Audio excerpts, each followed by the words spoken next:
Well, it was an interesting night here in Abu Dhabi. The My Emirates have beaten the defending champions, the Dubai Capitals, with some sensational bowling up front, led by that man there. 3 wickets for just 28 runs, and the batting, it was quick and it was powerful. Waseem was brilliant, and then backed up beautifully by the captain, Kieron Pollard. There are fewer sweeter sights than when Kieron Pollard gets a hold of one. And boy, did he tonight.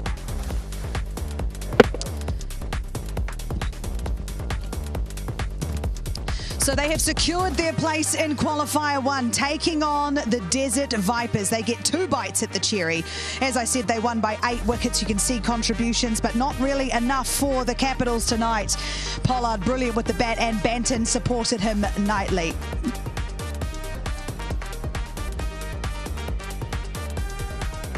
Paras Mhambrey joins us tonight. He is from My Emirates, the bowling coach, good friend of Rowan Gavaskar, which means we should be really questioning what he's all... Just joking, Ro. We love you. I'm just joking. We love Ro.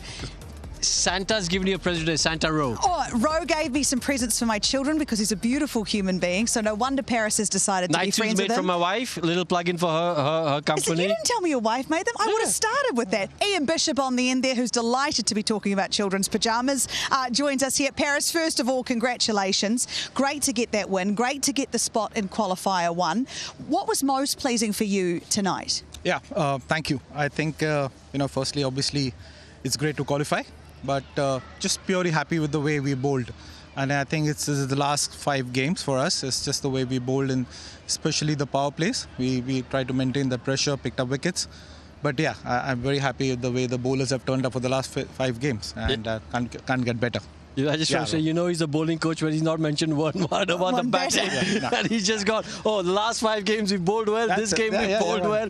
Nothing about KP's massive 6 inning.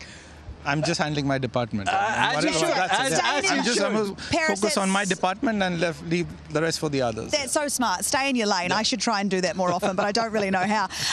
But Paras, let's talk about some individual performances that really stuck out for you tonight with the ball. We have to probably start with Gazumfa. He was superb. His 3 wickets. Yeah. That caught and bowled specifically was magnificent. Yeah. What a catch. Did he break his hand? He hit that. Jimmy Neesham hit that hard. Is his hand okay? I think that was a blinder. Never expected, honestly. I thought everyone in the dugout was like, wow, what was that, Didn't expect, especially at the crucial stage. You know that Neesham can hurt you, and he's able to go big. But very happy. We were kind of surprised, happy. Yeah. But here it is here. Ian Bishop, when you watched this in action, what was going through your mind? Well, you don't have time to think as a bowler, and I think that's a good thing, because if you had a half a second to really assess how firmly it was coming back, you probably wouldn't put your hand there with full confidence. So I think those are the type of catches that help to turn a season or help to push a team forward and commit to winning ways. Yeah, absolutely. It sort of felt like momentum just even further swung in your direction with that one there, Paras. But let's talk about the spin bowling tonight and how crucial it was, how much impact your spin bowlers had. What did you like about it? I think we used the conditions very well. The wicket was, when we batted, knew that wicket would be on a slower side. That's what we've seen in the last few games. Using the pace variation was important. I thought Shakib did well with the pace variation. Also the fact that we've really kept it simple, and that's the discussion that we've been having in the dressing room, is like, just keep it simple. I thought the wicket is there. It's going to be helpful. I think you're going to pitch the ball in the right areas and be aware of what speeds are working for you and not. And I think just build on that. Ro, do you think tonight that it was My Emirates' great bowling, or it was some also poor batting from the Capitals that led to that slightly lower score? Well, I think there were a couple of silly mistakes from the Capitals batting. I think that run out was a big turning point in the game. But you've got to give credit to the My Emirates bowling. I think right from the season, what we've seen from them is the fact that they pick their bowling 11 according to the pitch that's out there. We've seen a lot of changes. Horses for courses. That's been the mantra throughout the season, and that's what they've been doing. They've been picking. And Paras told me this early on in the game at Sharjah. You said you all had picked against the Sharjah Warriors, Zahur and Ul Haq because their matchup against the Sharjah Warriors openers was excellent. Yeah. Their numbers suggested that they were a really good matchup against Tom Collor-Cadmore and Johnson Charles. So there's a lot of research that goes behind not only just your picking of the 11, but when everyone bowls as well. Isn't that correct? Yeah. I think that's what you go. That's how you go, right? It's matchup is the right word that you use out. It's important to be aware that what are your matchups, but also the fact that to be able to execute, it's the second bit that's important. I think we'll be able to do that, and that's pleasing, really. I just want to ask you one question, Paras, is that Waqar Salamkil was with the My Emirates last year. Yeah.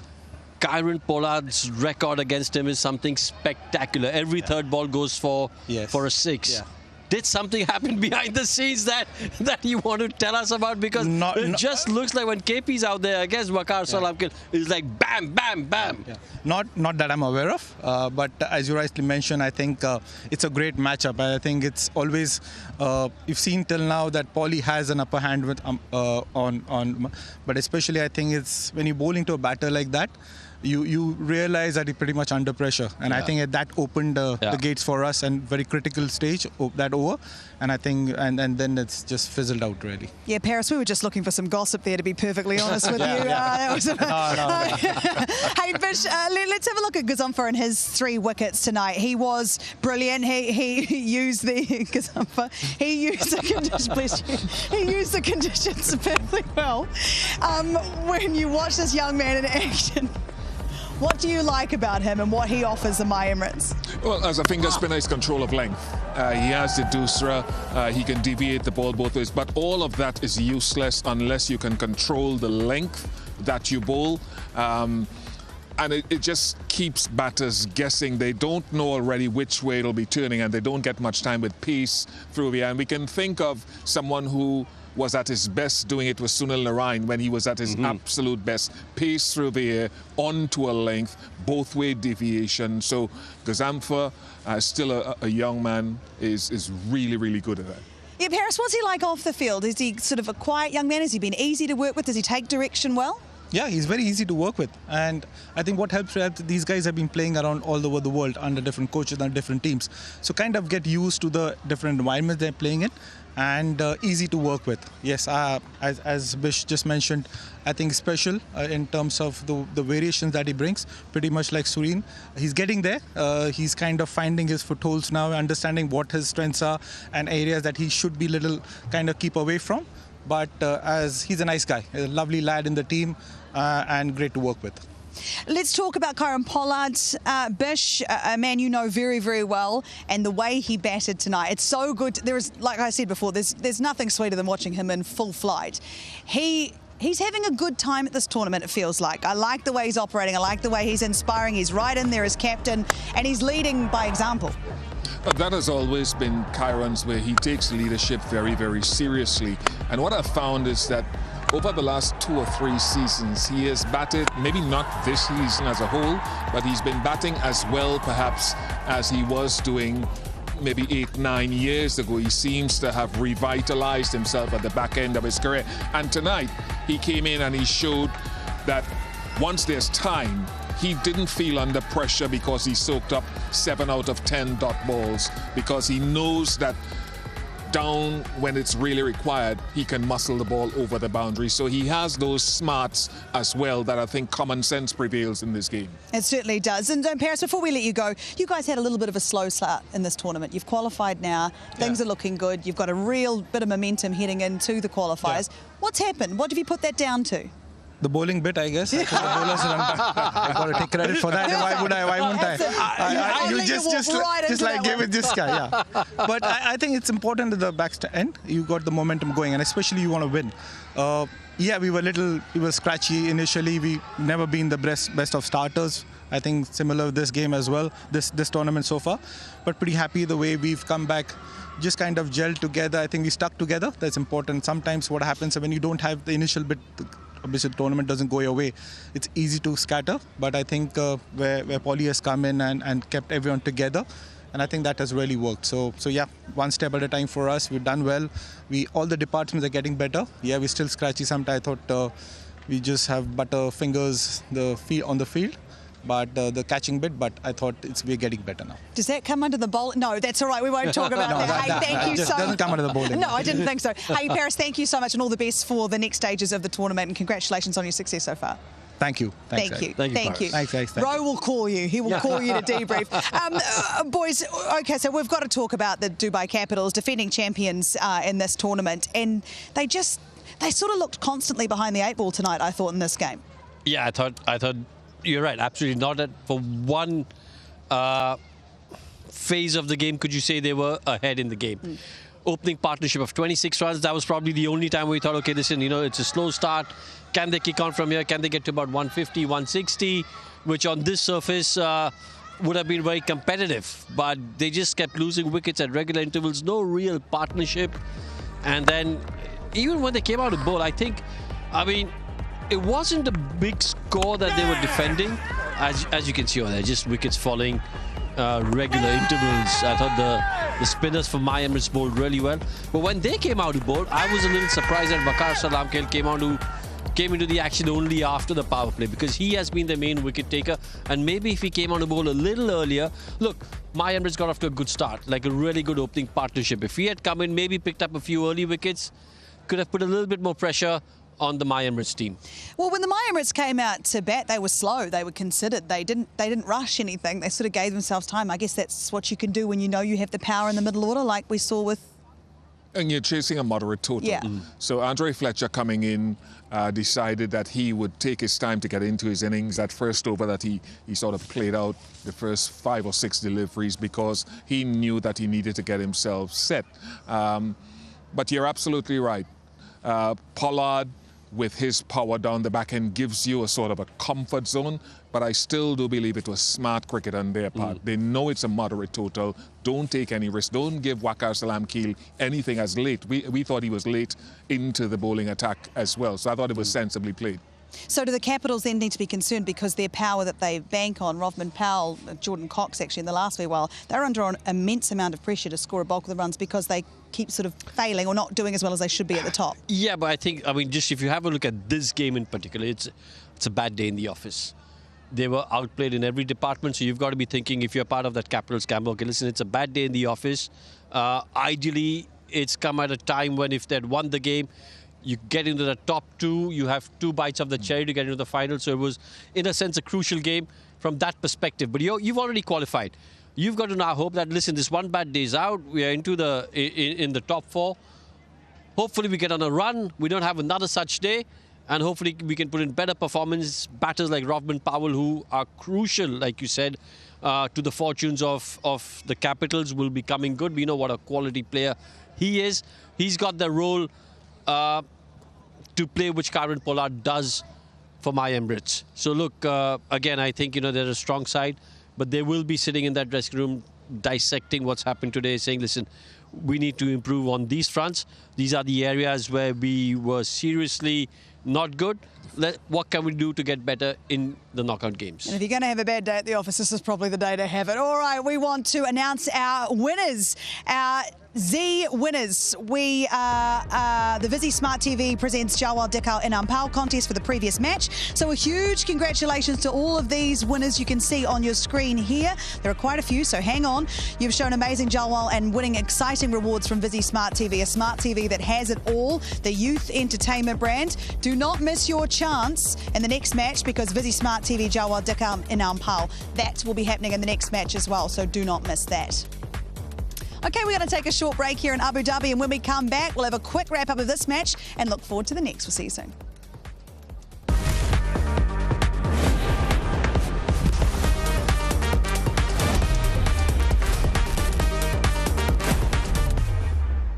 Welcome back to Cricket Safari tonight in Abu Dhabi. My Emirates with an 8-wicket win against the defending champions, the Dubai Capitals. It puts them qualifier 2, which means they're in qualifier 1 against the Desert Vipers. They get 2 bites of the cherry. The Dubai Capitals, despite the loss, have still qualified, and the race is on for the bottom of the table. I've got Rohan Gavaskar and Ian Bishop still alongside me. And boys, when you look at that points table, I mean, it's all pretty close. Apart from the Sharjah Warriors falling out the other night, everyone's been right in it, haven't they, Ro? Well, look, that's the beauty of 4 teams qualifying in a 6-team league. You're always in with a shout. Abu Dhabi Knight Riders, we've got to say they haven't played the best cricket in this tournament, but there's an excellent chance they win tomorrow and they're in the top 4. Giants, on the other hand, started the tournament off really well. I think they won the first 3 games. And after that, they've just fallen off a cliff. So look, it's dear, oh dear, the poor old Giants. Yeah, well, look, I mean, you think about it. You win the first 3 games, that's where you get your 6 points, and then you're stuck on 6 points. So it's a bit of a mystery as to how they haven't got more points on board. But it just set up for a nice little sort of league game, last league game, to see who gets into the top 4. I'll tell you what, if ADKR get into the top 4, and from there on they'll be thinking, listen, we haven't played really good cricket, but we're in the top 4. If we can just raise our level, play better cricket, because they've got some quality players in that side. Who knows what can happen? They can surprise us all, end up being winners of the DP World ILT20 Season 4. Who would have thunk it? But Bish, none of us. None of us. We're getting a bit far ahead of ourselves. I've got to qualify first. But Bish, the 3 of us have been here for all 4 of the seasons, and you've just arrived. You've been in my hometown for a bit. When you've come and you've watched some of these games, what have you thought of the quality and the changes in the tournament? What growth have you seen in it so far? Well, the UAE players are certainly, they've moved from let's get one of them in because we have to play 1 or 2 of them, to guys taking centre stage now. Mohammad Waseem has always been their top player, right? So let's put him apart. But you're getting bowlers coming in now and bowling crucial overs. Maybe the batters still have to step up, but that's the real growth that I have seen. Even guys who are coming from the USA, from Scotland, they're also making impacts. I'd like to add something here. I think the real growth, as Bish said, has been the performances of the local players. But what I'd really like to see is 3 local players playing instead of 2. And I'll tell you why. Because at the moment, with 6 teams and you've got 2 players playing, that's basically your first 11 of your national side playing, who are pretty darn good as it is. Now, what you want to really do is build your bench strength, build the other players, give them that experience, those who aren't playing international cricket as often. So that's, if you have 3 players playing in every side in 6, that's 18 players. So you've got a pool of 18 players getting experience in this tournament. So I'd like to see 3 UAE players. Obviously, it's not up to me. What do you mean, Ro? You say it with such conviction. I'm just saying this is what I'd like to see, 3 UAE players in the playing 11, because this will give a lot of the players excellent exposure to handle international games. Absolutely. And Bish, I want to go back to Mohammad Waseem that you mentioned just earlier, and how the start he got his team off to tonight with his 27 off 19 balls, the way he went about it. Does it show maturity, his innings there at the top? Does it show a good positivity with an interesting total to get? Well, there's a guy who knows his game, right? He took 18 off the first over ball by David Willian. Remember, he got over 300 runs in the first couple years of this tournament. He had a decent season last year as well, and he's on the cusp of another 300-run season. And he can score at pace as well. Once he got 18 off the first over, Andre Fletcher didn't feel under pressure. He could still afford to negate 5 or 6 deliveries and then maybe on ball 8 or 9 charge down the wicket. So with Puran not here, with Bairstow not here, Mohammad Waseem has always been important, but I think that goes up a notch now. Certainly does. Let's find out a little more about him.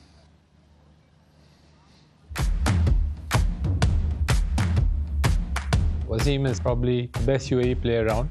He has exceptional talent. Oh, that's tremendous power. Oh, wow, plenty on that.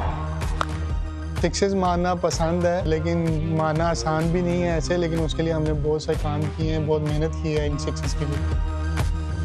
कोशिश करता था मैं ज़्यादा range hitting और power hitting nets में कर सकता था, लेकिन नेट ख़त्म होने के बाद नेट्स में मैं हमेशा प्रॉपर बैटिंग करता था। स्पिनर्स के लिए मैं सिक्सेस मारने के लिए जाता था, क्योंकि मैं फील लेता था कि स्पिनर को मैच में भी आप कैसे मार सकते हैं। लेकिन फास्ट बॉलर के लिए मैं थोड़ा प्रॉपर खेलने के लिए देखता था, और जब नेट ख़त्म होता था लास्ट 15-20 मिनट, फिर हम अपनी पुश ड्रिल्स करते थे। This is the tournament that actually brings him to life. And he smashed it for 6. That's a fine shot from Waseem. Lots of muscle involved in that shot. पहले 2 season मैंने attacking भी खेला, match की situation के साथ भी खेला। Last year मैंने इतने रन्स नहीं बनाए। मुझे ऐसा लग रहा है कि last year extra attacking cricket खेलने की कोशिश की, जो कि मुझे लगता है जिधर उस टाइम पे ज़रूरत नहीं थी। आई होप कि इस साल भी जो पहले 2 सीज़न जिस तरह खेले हैं उससे भी बेहतर खेलने की कोशिश करेंगे। इस साल मुझे ये पूरी उम्मीद है कि एज अ ओपनर अपनी टीम के लिए कितने ज़्यादा से ज़्यादा रन्स कर सकूं, ये नहीं कि 20-30 करके आउट हो गए। That's a fine shot for Waseem. Leading up to the T20 World Cup, it's a great tournament for him to actually excel again. हम लोग सब चाहते हैं कि 4 जनवरी को हम लोग फाइनल खेलें, तो मैं चाहता हूं कि जैसे मैं रन्स करूं उस वजह से हम लोग 4 जनवरी को फाइनल खेलें। Yes, awesome to see a young player from the UAE doing so well and continuing to do so in Season 4 of the DP World ILT20. And it kicks on, it rolls on to tomorrow. It's another big matchup. It is ADKR taking on Golf Giants. Now, Golf Giants know how to win this title. They had, I'm going to say, a torrid season last season. They started off very well. ADKR, well, we're as shocked as they are that they're here at this particular juncture because they have got the most extraordinary players, but they haven't been able to piece it together. Ro, do you know why? Honestly, I've got no clue because when you look at their side, you've got someone like Dreras, Sunil Narayan, Alishan Sharifu, I think has been impressive throughout the years, over the last couple of years as a batter.